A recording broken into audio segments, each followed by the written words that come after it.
ते काहीच केलं नाही. आज मी गेलो, मी व्हिडिओ टाकला, त्याच्यानंतर प्रत्येकाला असं वाटतंय की तो चुकीचा. अरे तो चुकीचा आहे, तो त्याच्या जागेवर चूक आहे, तो दादागिरी करतोय, या सगळ्या गोष्टी ठीक आहे, पण तो दादागिरी करतोय, या गोष्टी करतोय, याची पावर आणि याची ताकद त्याला कोणी दिली असेल? त्या ग्रामस्थांनी, तिकडच्याच मंडळींनी करप्ट होऊन दिली असेल ना. एवढ्या वर्ष सरकारच्या काय अनदेखा असेल का तो किल्ला? हजार वेळा तुम्ही झेंडावंदनला तिथे सरकारी जातात, झेंडावंदन करतात, तुम्हाला माहिती येतो त्याच्या मालकी हक्कात, तिथे कोणी आवाज का नाही उचलवला? पोलीस उलटे कॉल करून मला सांगतात की बाबा तू व्हिडिओ डिलीट कर. आता तुम्हाला पण माहिती आहे का तो सरकारी किल्ला आहे, प्रॉपर्टी हेरिटेज आहे, ती त्याची एक भिंत नाही काढू शकत, एक वीट नाही काढू शकत. तो माणूस सरळ बुलडोजर लावतो, अख्ख्याच्या अख्ख्या भिंती पाडतो, तलाव बुजवतो, तिकडचे खंदक पाडून टाकतो, त्या शिवाजी महाराजांच्या कोठारामध्ये भंगार भरून ठेवतो. एवढं सगळं करत असताना तिकडचे ते ग्रामिक सरपंच, तिकडचे पोलीस आणि तिकडचं ते आमदार जठार वगैरे एवढे वर्ष काय करत होते? या माणसाला पोसतच होते ना. बरोबर आहे, बरोबर. आता प्रकरणाची दखल सरकारने घेतली आहे आणि चौकशीचे आदेश दिले आहेत. तुमच्या मते या चौकशीवर नेमकं काय समोर यायला हवं आणि प्रशासनाने कोणत्या मुद्द्यावर विशेष लक्ष दिलं पाहिजे? आता चौकशी म्हटलं तर 3-4 दिवसापूर्वी सावंत बोलले का याच्यावरती आम्ही काहीतरी सोल्युशन काढू, फक्त आम्ही आत्ता काही करू शकत नाही कारण का 25 तारखेपर्यंत आचारसंहिता आहे. तर मला असं वाटतं ना, राजकारणामध्ये असं झालं ना की थोडी वेळ द्यायची, 10 दिवस देऊ, 15 दिवस देऊ आणि बघायचं की हा मुद्दा किती धरला जातोय, त्याच्यावरती किती लोक रिॲक्ट करतायत. जर लोक 25 दिवसामध्ये शांत झाले तर यांचं काय आयतीच पोळी भाजली जाते, झाली लोक शांत, तर कोण त्या गोपाळगडाकडे परत बघायला जाणार आहे? कोण ढुंकून बघणार आहे तिथे काय होतं काय नाही? तर जेवढं फास्ट ट्रॅक मध्ये होईल. आता काल आशिष शेलार म्हटले की 15 दिवस देणार आहे, 15 दिवस तुम्हाला देणार आणि त्याच्यामध्ये बघणार की आम्ही अभ्यास करणार की नक्की किल्ला कुठून आला, कसा आला, हस्तांतर करण्यालायक आहे की नाहीये. आता बदलापूरमध्ये तुम्ही बघितलं असेल, भरपूर अतिक्रमण तोडले. एक काही जणांचे 40-40, 50-50 वर्षापूर्वीचे घरं तोडले. म्हणजे तुम्ही एखाद्याचं राहतं घर 1 मिनिटाची लिगल नोटीस देऊन तुम्ही काही न बघता त्याच्याकडे 7/12 आहे नाहीये. बदलापूरमध्ये बरेच असे अतिक्रमण तोडले ज्यांच्याकडे 7/12, त्यांच्या 7/12वरती नावं पण आहे. फक्त का तर त्यांनी पत्र्याचं त्याच्यावरती बांधकाम केलं म्हणून तुम्ही तोडलं, नगरपालिकेची परमिशन न घेता. जर सरकार एवढ्या पटकन कारवाई करू शकतं तर हा एवढा मोठा किल्ला 66 वर्ष एखाद्याच्या ताब्यात आहे, तो तुम्हाला तोडण्यासाठी 25 दिवस लागतात, 15 दिवस लागतात. तर हे मला असं वाटतं वेळ काढण्याचं काम चालू आहे की लोकांच्या भावना बघायच्या, किती दिवस लोक त्याच्यावरती टक धरून देऊ शकतात, तो मुद्दा किती दिवस धरून ठेवू शकतात. कारण का सरकारला पण माहिती झालंय 15 दिवस बोलायचं, 10 दिवस बोलायचं, 5 दिवस बोलायचं, उद्या करतो, परवा करतो, असं करून लोक शांत होतात आणि ऍट द एंड काही होत नाही, त्याच्यावरती शांतता होत. तर जेवढं लवकरात लवकर होईल, म्हणजे आता समजा 2 दिवस, 4 दिवस, 5 दिवस तुम्ही हस्तांतर नंतर करा, पण त्या किल्ल्याचं जे काय तुटलेलं आहे बांधकाम किंवा किल्ल्यावरती जी काही घाण झाली आहे, ती घाण बाहेरची लोक येतात. म्हणजे त्या गावामधले काही ठराविक मुलं आहेत जे किल्ल्याचं संवर्धन करतात, जाऊन किल्ला साफ करतात, त्यांना पण तुम्ही ओरडतात, त्यांना पण पोलीस त्रास देतात, तो मनियार त्यांना पण त्रास देतो. तर आता तुम्ही हस्तांतर नाही करू शकत तर त्या किल्ल्याचं संवर्धन तरी करा ना. म्हणजे उद्यापासून कामाला लागा. पोलीस काय करतात, मला बोलतात व्हिडिओ काढला. परवा रत्नागिरीचे पोलीस गेले, त्यांनी जाऊन व्हिडिओ का काढला? साफसफाई करायची होती, साफसफाई केली असती, दिसलं असतं लोकांना साफसफाई केली. साफसफाई करणारा व्हिडिओ काढला, तो पोस्ट केला, मग त्याच्यावरती गाणं लावलं, नरसिंह छावाचं म्युझिक लावलं. तर तुम्ही काय तिथे पब्लिसिटी स्टंट करायला गेलेत? तर त्यांना वाटतं लोकांनी जाऊन तिथे व्हिडिओ काढून टाकू नये कारण का लोकांना घाण कळेल तिकडे असलेलं काय म्हणतात करप्शन कडे. पण आम्ही जाणार, आम्ही व्हिडिओ काढणार, तर कोण वकील येणार असं संगम स्टाईल मध्ये, त्याला बोलणार तू माफी माग, हा बोलणार हा मी माफी मागतो, असं एक नाटकीय रूपांतर करणार आणि दाखवणार की आम्ही असं काय काय करतोय. पण खरंच ग्राउंड वरती जर तुम्हाला करायचं असेल तर एवढ्या तुमच्या गावामध्ये पोरं आहेत जे किल्ल्याचं संवर्धन आणि साफसफाई करायला, तर त्यांना तुम्ही का हकलताय? आता तुम्ही माफीचा विषय काढला म्हणून प्रश्न विचारतोय.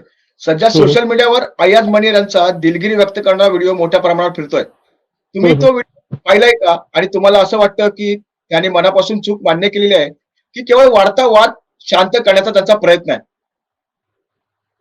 मला असं वाटतं ना, त्या अय्याज मनियारने जो व्हिडिओ टाकला, तर माफीनामे आपण बऱ्याच प्रकरणामध्ये बघतो. आता रिसेंट प्रकरण झालेलं, तर त्यांनी कोणतंच एक युट्यूबर आहे, त्यांनी माफीनामा टाकला. तर माफीनाम्यामध्ये माफी पण मागायची असते.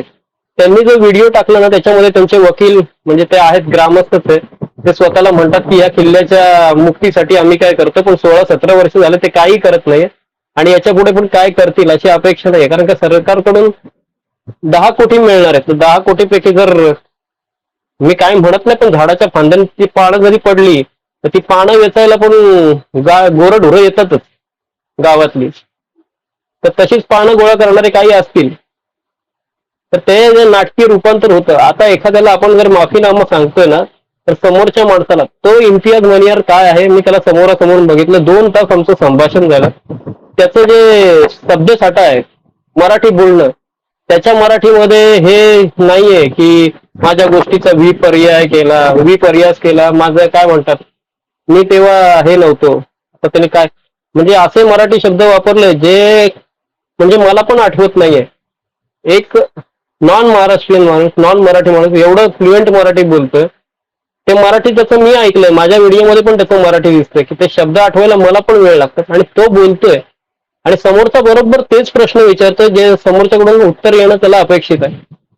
एक कॅज्युअल कन्व्हर्सेशन आणि एक लिखित कन्व्हर्सेशन, म्हणजे मी हे बोलणार मग तू हे बोलायचं, ते सरळ कळून येतं. आणि त्याच्या ज्या माफीनाम्याची लेंथ आहे त्या व्हिडिओमध्ये बघाल तर हा प्रश्न विचारतो तिथे एक कट आहे आणि हा बोलतो तिकडून तो जॉईंट आहे, मध्येच ग्लिच येतो.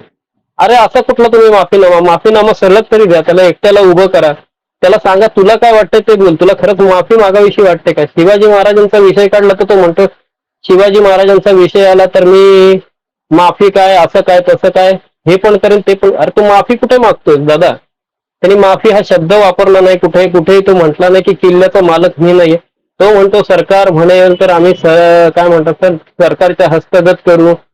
त्याच्यामध्ये त्याला कुठेही पश्चाताप झालाय, कुठेही त्याला असं वाटत नाही की तो गिल्टी आहे, माझ्याकडून काय चूक होते, मी कोणाला काय बोललोय. त्या माफी मागायला काय अर्थच नाही. मी पूर्ण व्हिडिओ आता माझा जवळपास मला 50 वेळा बघून झाला असेल की माझं काय चुकतंय का, आणि त्याच्यावरती मी व्हिडिओ पण टाकला की हा माफीनामा खोटा आहे. आणि माझं तिथल्या काय म्हणतात ग्रामीण लोकांशी कनेक्ट आहे, कारण का मी आता काही महिने झाले समजा माझं सुदैवाने कनेक्ट झालं कोकणाशी आणि त्यामुळे माझं तिकडच्या लोकांशी कनेक्ट होतं की तो माणूस काय आहे. तर हे जे आहेत जे स्वतःला म्हणतात आम्ही घेतलं माफीनामा आणि हा म्हणतो दिला, तर हे सगळे एक ही थाली की चट्टे बट्टे असं म्हणावं लागेल. आज अनेक तरुण तुम्हाला धाडसी भूमिका घेणारा युवक म्हणून पाहत आहेत. इतिहास, गडकिल्ले आणि आपल्या सांस्कृतिक वारशाबद्दल जागरूकता निर्माण करण्यासाठी तुम्ही तरुणांना काय सांगाल? बघा कसं आहे, आता मी गेलो होतो फॅमिली सोबत आणि आपण बरेच जण जातो गड किल्ल्यांवरती. आता मी असं वाटत असेल आज मी व्हिडिओ टाकला म्हणून मी आजच एखाद्या गडावर गेलो, तर मी शाळेत होतो, द्वारकाबाई गणेश नाईक विद्यालय मराठी माध्यम बदलापूरमध्ये शाळा आहे. तर आमच्या शाळेतून प्रत्येक वेळेस त्याला हायकिंग म्हणतात. आम्हाला एक एक गड किल्ल्यावर घेऊन जायचे, कधी अलिबागला नेलं, कधी मुरुडला, कुठे काय इथे बदलापूरमध्ये लोकल किल्ला असेल तिथे नेलं. त्याच्यानंतर कॉलेजला गेलो तर असे ग्रुप झाले, आम्ही गड किल्ल्यावरती जायचो. तर मला एवढंच म्हणेल, तुम्हाला गेलं की तुम्हाला असं वाटतं ह्या किल्ल्यावरती हे चुकीचं चालू आहे, त्या किल्ल्यावरती ते चुकीचं चालू आहे, तुम्ही जातात त्या चुकांमध्ये ऍड करतात. तुम्ही बघतात आणि ते सांगत नाही कोणाला, किंवा तुम्ही बघतात आणि ते शेअर करत नाही, किंवा ते बघितल्यावरती तुम्हाला राग येतो. पण तो राग कधी येतो? किल्ला चढला तर बघितलं तेव्हा येतो आणि खाली उतरल्यावरती तुम्ही विसरून जातात घरी जाताना की काय होतंय काय नाही. आता ह्या गोष्टी सतत होत राहतात, पण तुम्ही त्याच्यावरती काही ऍक्शन घेत नाही, कुठे बोलायला मागत नाही. असं वाटतं अरे आपण काय बोलणार, एवढी मोठी मोठी माणसं आहेत ती काय बोलत नाही आणि मी काय बोलणार. मोठी माणसं कधीच बोलणार नाहीये, आपल्याला हे कळतच नाही की आपण विचार करतो एखादा मंत्री बोलेल, एखादा आमदार बोलेल, एखादा नगरसेवक बोलेल, कुठलाच मोठा माणूस या विषयावर बोलणार नाही. कारण का तसं तवा आहे ना, तो गरम होतो, त्याच्या खाली गॅस असतो. तर हा तवा आहे राजकारणाचा, त्याच्या खाली जो गॅस असतो ना तो मोठ्या माणसांचाच असतो आणि त्याच्यावरती भाजला जातो तो सामान्य माणूस असतो. आपण भाजलं जातो तर आपण बोलायला पाहिजे की आम्हाला चटके बसतात, दुसरं कोणी बोलणार नाहीये. त्याला जो गॅस जो इंधन लागतं ना ते सगळे मोठीच करतात. जेव्हा आपण उचलणार तेव्हा लोकांना कळणार की गॅसची फ्लेम चेंज करायची, बदली करायची, कमी करायची कसली वेळ झालेली. तर सर्वसामान्य माणसाने जर आवाज उचलला तरच लोकांना कळेल ना की बाबा इथे त्रास होतोय. नाही तर आपण फटके खातोय, आपली पोळी पार जळून जाते तरी आपण बोलत नाही की मला काय होतंय. या संपूर्ण घटनेनंतर तुमचं आयुष्य कितपत बदललं? लोकांची ओळख, प्रतिसाद आणि जबाबदारी वाढली असेलच. या सगळ्यात आज तुम्हाला सर्वाधिक समाधान कशाचं वाटतंय? समाधान असं काय वाटत नाही. या सगळ्या प्रकरणानंतर आयुष्य बदललं नाही. माझ्या आयुष्यात काय म्हणतात एक स्मूथ आयुष्य चाललं होतं. समुद्र कसा असा शांत असतो, त्याच्या आतमध्ये सगळं असतं, एकदम सुखी असतं. या सगळ्या प्रकरणानंतर असं झालं ना, कधी भरती येते, कधी ओटी येतं, ज्याला मनाला येईल तो फोन करतो, दादा तू खूप चांगलं केलं, नाही तर फोन येणार, काय रे बाबा तुला काय फॅमिली बिमिली आहे की नाही, असं आहे का नाही, तसं आहे का नाही. आणि 10 फोन आले तर त्यातले 2 फोन असेच असतात की तू हे जे काय करतोय ना त्याच्या नंतर तुला खूप पश्चाताप होणार आहे.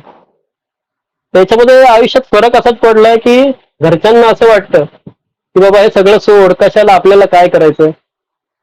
पण कसं आपण काय नाही केलं तर आयुष्यात काहीच होणार नाही. तर चांगला फरक म्हणण्यापेक्षा एक आपल्याला म्हणतात ना आतून एक क्युरिओसिटी असते, एक दगदग लागून राहते की ह्या विषयावर नक्की कुठलं वळण घेईल. काही जण याचा चांगला पर्याय काढतात, काही जण त्याचा वेगळाच विषय नेतात, काही जण त्याचं जातीवाद घुसवतात, काही जण म्हणतात स्त्रीयवाद चालू आहे, काही जण म्हणतात हा व्हिडिओ टाकतोय कारण काही याला काहीतरी, अरे मला जर काहीतरी पाहिजे असतं तर मी व्हिडिओच नसता टाकला, मी व्हिडिओ टाकून त्याला फोन केला असता आणि विचारलं असतं बाबा आता काय करायचं. त्याचा फोन मला समोरून आला होता तेव्हा पण मी त्याला बोललो असतो मी 2 मिनिटात व्हिडिओ डिलीट करतो, माझ्या अकाउंटचा नंबर हा आहे किंवा माझा मोबाईल नंबर हा आहे. आणि अशा गोष्टी व्हायला काही वेळ नाही लागत, ते तर 2 दिवसामध्ये होतं. आज मी व्हिडिओ यासाठी बनवतो की मला वाटतं समोरच्यानी जे केलंय ते चुकीचं, आणि लवकरात लवकर जर काहीतरी झालं तर मला समाधान वाटेल की माझ्या आयुष्यामध्ये मी काहीतरी केलंय. आता एक शेवटचा प्रश्न विचारतो. गोपाळगडावर गेल्यावर तुम्हाला काय काय पाहता येईल? गोपाळगडावर आत्ता गेल्यावरती तुम्हाला घाण पाहता येईल, पण त्याच्या जर नीट संवर्धन केलं तर गोपाळगडावरती चांगल्या विहिरी आहेत 2, एक समुद्राच्या बाजूला दरवाजा आहे, तिथून तुम्ही खाली उतरलं तर खूप सुंदर समुद्र आणि खूप सारे डॉल्फिन दिसतील. एवढे डॉल्फिन दिसतील ना तुम्हाला, तुम्ही आयुष्यात बघितले नसतील. म्हणजे जर तुम्ही पर्यटक असाल एक हौशी तर गोपाळगडावर तुम्ही जा, त्याच्या तिन्ही बाजूने समुद्र आहे आणि ज्या बाजूने त्याने गेट उघडलंय जिथे गेट नव्हतं त्या बाजूला जमीन आहे, जमिनीच्या बाजूने पूर्ण किल्ला बंदिस्त होता आणि समुद्राच्या बाजूने तो ओपन होता. तर तुम्ही जर आयुष्यामध्ये कसला तरी एकदम सुंदर अनुभव घ्यायचा असेल ना तर गोपाळगडावर गेला ना. आणि तिकडचं आता मी रायगडावरती पण आपण जाल ना तर जोते उरलेत, बऱ्याच ठिकाणी अर्ध तुटलंय, पण इथे शाबूत आहे बांधकाम.